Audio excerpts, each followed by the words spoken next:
National Assembly Deputy Speaker Gladys Shollei has in a message appearing to be a response to DP said that the dalliance between President William Ruto and Orange Democratic Movement Party leader Raila Odinga is inevitable in the sense that the creation of the office of the official opposition is aimed at preventing Raila from causing chaos.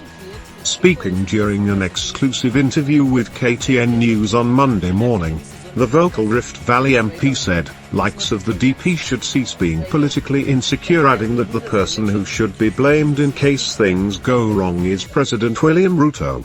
Also, Shollei said that the Ruto-Raila union is set to ensure Kenya Kwanza will peacefully deliver on its pre-election promises now that political instability has been achieved. Elsewhere, Kenya Kwanza and Azimio legislators have differed over lawyer Patrick Locution Olamumba's suggestion that the 2010 constitution is ripe for amendments. The lawyer had proposed constitutional changes in representation, government structure, devolution, constitutional commissions, and the East African community. Being created because we have found a situation where after every election, and actually this is only one person, actually it's Raila Odinga, it's not the Kenyans actually, it's Raila Odinga. Every time he loses the election, this was his 5th time that he was losing a presidential election, he goes to the streets, he causes mayhem.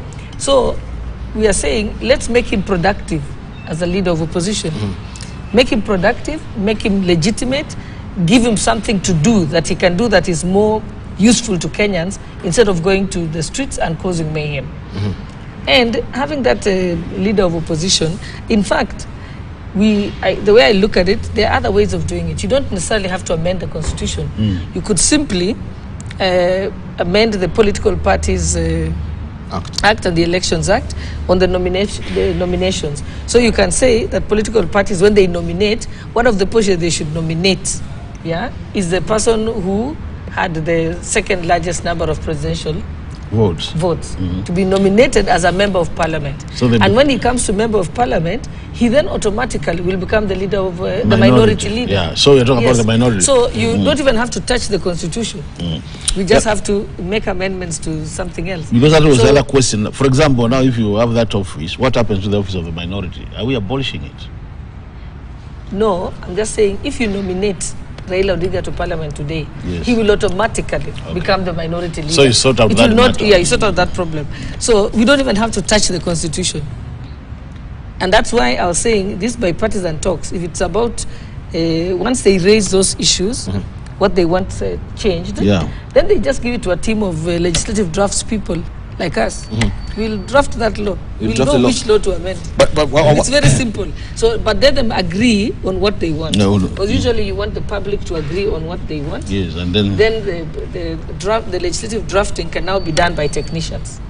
But isn't that really turning out the whole structure of parliament, where the way it is, the plenary, it will look like it's a parliamentary system, so to speak, while we are predicated on a presidential system?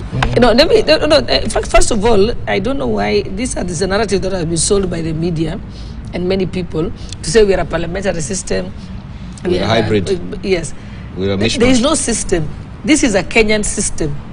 Kenyans designed this constitution. We decided how we wanted to run. So we are not locked to say there is no law that says we have to be either parliamentary or presidential.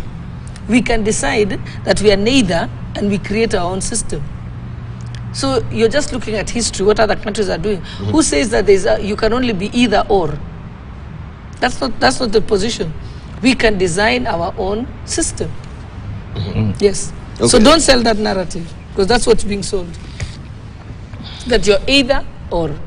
Even this issue of saying, it was Kenyans who decided they didn't want assistant ministers.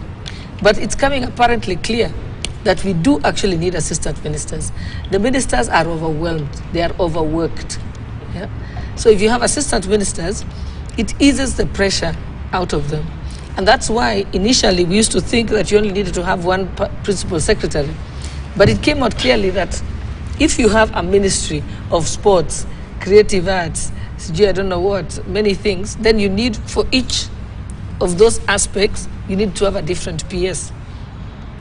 And so when you look at things practically, we are able to do that. And I think the cabinet assistant secretaries were actually supposed to be able to deal with that. Because you find every important function, the minister has to go. The minister has to be in cabinet. The minister has to do everything. They also have international meetings that they need to have, bilateral talks and so on. So they are overwhelmed. But if you have a cabinet assistant secretary, then they can be able to go and deal with some of the issues that you don't have to. Yes. Okay, let me hear from Aidan Kenneth, because the president says that they'll be funded, but this fund is already available.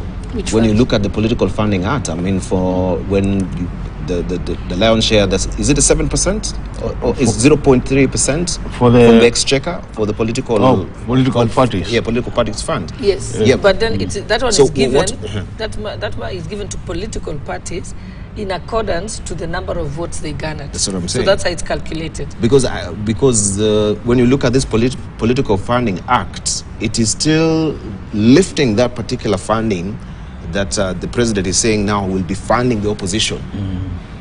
It is not, where is this funding coming from if it's not the 0.3% that we have in the Constitution? That's what I am inclined to wonder. I think where will the fund really come I think my thoughts, although I'm not very sure about it, is that if it's going to the other one is going to political parties, but this one we're saying is the leader of official opposition. And that office will end up drawing shadow cabinet ministers from the entire opposition. It won't be ODM alone. It will be ODM, it will be YPI, it will be whoever else is part of that. And then it will just be done a budget like we do for even now in the parliament. So it may be form part of the budget.